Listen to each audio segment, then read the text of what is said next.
Hello friends, नमस्कार। Welcomes you on देव एजुटॉक। और जैसा कि आप सभी को पता है, 17 तारीख को 17th ऑफ दिसंबर को आपका पॉलिटिकल साइंस का 12th का बोर्ड एग्जामिनेशन है। और हमारी सीरीज चल रही है, उसको लेकर खास हम एमसीक्यूज कर रहे हैं। आज उसी सीक्वेंस में हम बात करेंगे इंटरनेशनल ऑर्गेनाइजेशन से रिलेटेड इम्पोर्टेंट एमसीक्यूज के बारे में। पहला क्वेश्चन है दोस्तों, which of the following is the headquarter of world trade organisation? WTO का हेडक्वार्टर कौन सा है? राइट आंसर दोस्तों option number B, Geneva. Geneva आपका WTO का हेडक्वार्टर है। नेक्स्ट क्वेश्चन है दोस्तों, the original member nation that sign the charter of United Nation back in 1945 were. वो संस्थापक सदस्य देश जिन्होंने यूनाइटेड नेशन चार्टर पर सिग्नेचर किए थे 1945 में और फाउंडर मेंबर बने थे, कितने थे वो? राइट आंसर दोस्तों 51। इमीडिएटली 50 कंट्रीज ने साइन किए थे और लेटर पोलैंड ने इसको ज्वाइन कर लिया था। तो थोड़ा सा याद रखना, 51 देश थे फाउंडर मेंबर यूनाइटेड नेशन के। नेक्स्ट क्वेश्चन दोस्तों, और नेक्स्ट क्वेश्चन है, Which among the following would give more weightage to India's proposal for permanent member in Security Council? जो यूनाइटेड नेशन की सिक्योरिटी काउंसिल है UNSC, उसमें निम्नलिखित में से कौन सा जो पॉइंट है वो ज़्यादा वेटेज देता है इंडिया को कि हम सिक्योरिटी काउंसिल के परमानेंट मेंबर बन जाए? ऑप्शन है न्यूक्लियर कैपेबिलिटी, बी है आपका it has been a member of United nation since it's इंसेप्शंस, it is located in Asia, India's growing economic power and stable political system. क्या हो सकता है? देखो, जब हम यूनाइटेड नेशन सिक्योरिटी काउंसिल की बात करते हैं, परमानेंट मेंबरशिप की बात करते हैं, तो अभी इसमें फ़िलहाल 5 कंट्री या 5 मेंबर है परमानेंट। और जो चारों पाँचों की पाँचें जो कंट्री है 5 की 5, वो न्यूक्लियर पावर है। और इंडिया भी क्या है? न्यूक्लियर पावर है। तो ये जो सारे ऑप्शन, इनमें से जो आपका ऑप्शन नंबर ए है न्यूक्लियर कैपेबिलिटी, ये इंडिया को ज़्यादा वेटेज देता है परमानेंट मेंबर बनने के लिए। नेक्स्ट क्वेश्चन दोस्तों, और नेक्स्ट क्वेश्चन है, the international code of justice popularly known as the, जो इंटरनेशनल कोड ऑफ जस्टिस है ICJ है, वो जनरली किस नाम से पॉपुलर है, जाना जाता है? तो ऑप्शन आपको है world court, supreme court, criminal court, subordinate court. इसका राइट आंसर दोस्तों वर्ल्ड कोर्ट। किस नाम जाना जाता है? वर्ल्ड कोर्ट के नाम जाना जाता है। अब दोस्तों ICJ है, ये एक इम्पोर्टेंट वर्ल्ड डिस्प्यूट्स जो होते हैं उनको सॉल्व करता है। 2 कंट्री या उससे ज़्यादा के बीच में कभी भी कोई कन्फ्लिक्ट हो जाता है तो उनको करता है। इसमें कुछ जजेस होते हैं जो अलग अलग कंट्रीज से आते हैं। यूनाइटेड नेशन की जनरल असेंबली जो है UNGA, वहाँ से इलेक्ट होते हैं, है ना, और वो इसमें आते हैं, जिनका टेन्योर 9 ईयर्स का होता है। नेक्स्ट क्वेश्चन दोस्तों, the United Nations most visible public figure and the representative head is, United nation का सबसे मोस्ट इंपोर्टेंट पब्लिक फिगर कौन है, विजिबल जो हमें दिखाई देता है, और रिप्रेजेंटेटिव हेड कौन है, ये पूछा गया है।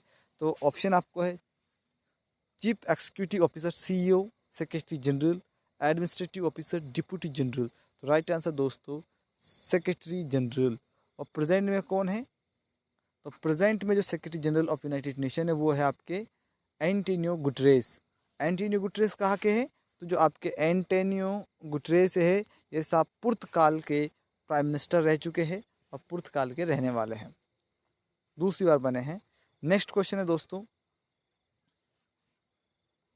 How many farmer republics of USSR have become member of the Commonwealth of Head Independent States? जो CIS बना था आफ्टर डिसइंटीग्रेशन ऑफ रशिया 1991 के बाद, तो कितने फॉर्मर जो रिपब्लिक्स थे USSR के, जो सहयोगी देश थे, जब USSR था 1991 से पहले, उन्होंने इसको ज्वाइन किया था या मेंबर बने थे? तो राइट आंसर 11 दोस्तों। नेक्स्ट क्वेश्चन है, the united nation agency concern with the safety and peaceful use of nuclear technology is, united nation की कौन सी एजेंसी है जो safety and peaceful nuclear use को, न्यूक्लियर टेक्नोलॉजी को प्रमोट करती है। तो right answer option number B दोस्तों, इंटरनेशनल एटॉमिक एनर्जी एजेंसी, जिसे शॉर्ट में IAEA के नाम से जाना जाता है, इसका काम है ये। नेक्स्ट क्वेश्चन है दोस्तों,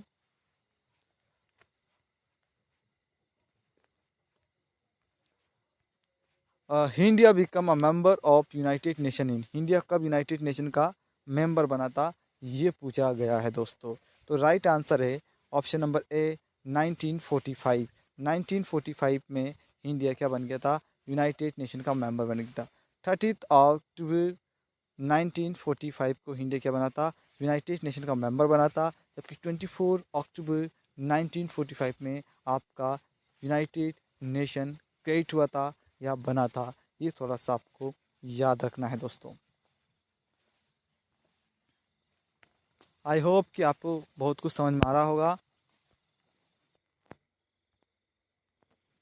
नेक्स्ट क्वेश्चन है दोस्तों, first Indian to make a speech in Hindi before the UN general assembly is, वो कौन पहला भारतीय है जिसने यूनाइटेड नेशन जनरल असेंबली में सबसे पहले हिंदी में स्पीच दी थी। तो इसका right answer option number B दोस्तों, वाजपेयी, अटल बिहारी वाजपेयी। जब 1978 में यूनाइटेड नेशन में गए थे एज ए फॉरेन मिनिस्टर, तब उन्होंने सबसे पहले हिंदी में स्पीच दी थी। तो ये आपको याद होना चाहिए, कभी क्वेश्चन आ जाए कि सबसे पहले किसने हिंदी में स्पीच दी थी, थोड़ा सा आपको याद होना चाहिए। नेक्स्ट क्वेश्चन है दोस्तों, Kofi Annan created the global fund to fight AIDS, tuberculosis, TB and, right answer option number C, जो कॉपी अनंत थे उन्होंने जो एक फंड क्रिएटेड किया था एज ए जनरल सेक्रेटरी रहते हुए यूनाइटेड नेशन का, ऑप्शन नंबर सी है, मलेरिया के लिए उन्होंने किया था। एक तो एड्स के लिए, दूसरा TB के लिए और तीसरा मलेरिया के लिए। नेक्स्ट क्वेश्चन है, the headquarters of UNESCO is at, कहाँ पर यूनेस्को का हेडक्वार्टर, तो आपको याद होना चाहिए। राइट आंसर इसका option number B, Paris, Paris में है दोस्तों। कहाँ पर है, यूनेस्को फुल फॉर्म के united nation educational scientific cultural organisation. Next question,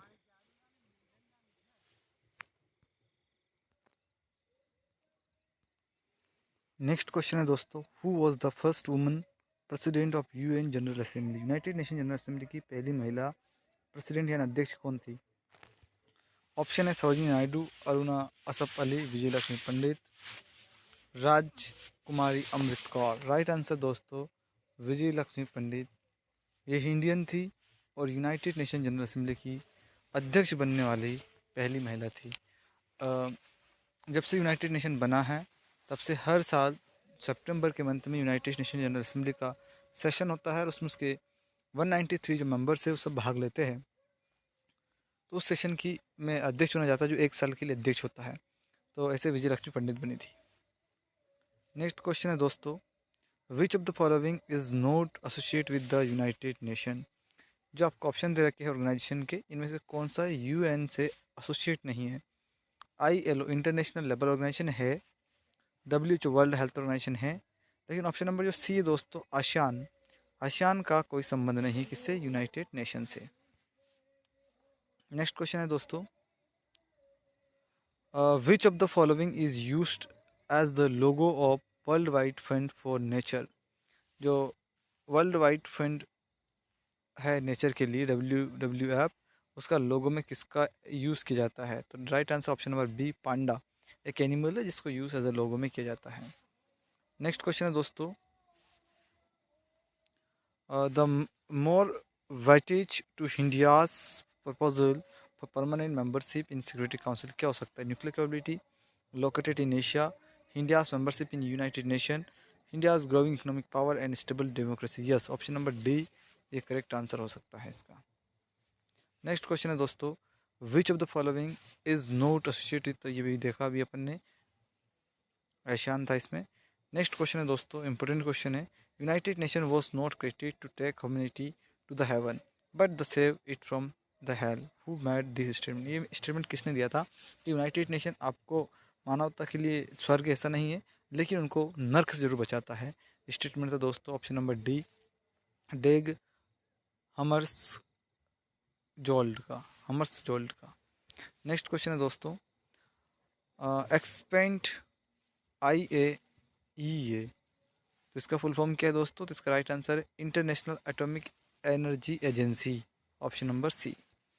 next question है दोस्तों, Trygve Lie was the first secretary general from, ये कौन सी कंट्रीज थे जो यूनाइटेड नेशन के सेक्रेटरी जनरल बने थे पहले? तो राइट आंसर नॉर्वे दोस्तों, नॉर्वे के थे। नेक्स्ट क्वेश्चन दोस्तों, when was World trade Organization was set up, कब बना ये? तो इसका राइट आंसर है ऑप्शन नंबर सी, 1995 में आपका WTO बना। इससे पहले गेट हुआ करता था। गेट मतलब general agreement on traffic and trade and traffic, है ना, तो इस 95 आएगा इसका। नेक्स्ट क्वेश्चन दोस्तों, the Indian delegation to the first world conference on human rights was lead by, तो right answer option number A, doctor Manmohan Singh दोस्तों। नेक्स्ट क्वेश्चन है, which of the following is not a member of G8, G8 जो group 8 है उसका member नहीं है, तो right answer option number C, China इसका मेंबर नहीं, बाकी जापान, इटली, कनाडा है। नेक्स्ट क्वेश्चन दोस्तों, how many countries are member of United nation, जो ये ऑप्शन दे रखा है दोस्तों, इस ऑप्शन के अकॉर्डिंग तो आंसर सी है, 192 है, लेकिन जो लेटेस्ट डेटा है उसके अकॉर्डिंग 193 इसकी कंट्री है। नेक्स्ट लास्ट कंट्री जिसने 193 जो मेंबर है UN का, वो है साउथ सूडान। तो अब राइट आंसर क्या है? 193, ऑप्शन अकॉर्डिंग 192। नेक्स्ट क्वेश्चन दोस्तों, which of the following organisation is mean for children, वो कौन सा ऑर्गेनाइजेशन जो चिल्ड्रन के लिए काम करता है? तो इसका नाम है दोस्तों यूनिसेफ। यूनाइटेड नेशन का जो यूनिसेफ है वो इसके लिए काम करता है। नेक्स्ट क्वेश्चन है दोस्तों, which of the following countries is not member of group 15 developing countries, कौन सी है जो? तो ऑप्शन नंबर डी, बोलोविया, इसमें नहीं आती दोस्तों, ये साउथी कंट्री है अफ्रीका की और ये इसमें शामिल नहीं होती है। नेक्स्ट क्वेश्चन है दोस्तों, the united nation conference on trade and development is located at which of the following place, तो इसका राइट आंसर दोस्तों जेनेवा, कहाँ पर है? जेनेवा में। नेक्स्ट क्वेश्चन है दोस्तों, who is the single largest contributor of the united nation, का जो बजट है उसमें सबसे ज़्यादा कंट्रीब्यूट कौन करते हैं पूछा गया है? तो right answer America, USA। Next question है दोस्तों,